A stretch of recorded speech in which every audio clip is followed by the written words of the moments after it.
சில குடும்பங்களில் பேரண்ட்ஸ் நல்ல மாதிரியாக கல்யாணம் பண்ணி கொடுப்பாங்க. கொஞ்ச நாள் காலம் ஓட்டுவாங்க.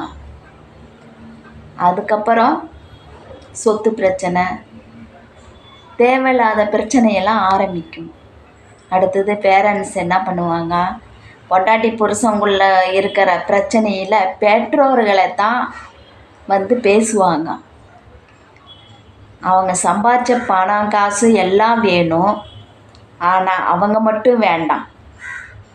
கல்யாணம் பண்ணி கொடுத்த உடனேயே அவங்க வெளியில் தோர்த்திடணும், இல்லைன்னா ஒரு முதியோர் இல்லத்துக்கு சேர்த்திடணும்.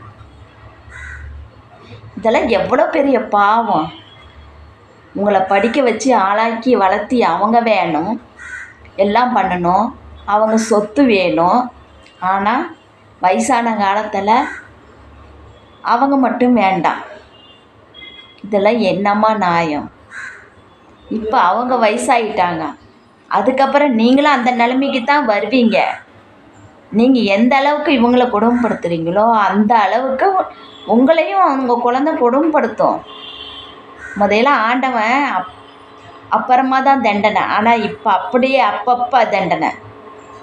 அதனால நமக்கு தண்டனையும் வேணாம், எதுவும் வேணாம். அவங்கக்கிட்ட நல்ல மாதிரியாக பேசினாவே போதும், அவங்க சந்தோஷப்படுவாங்க.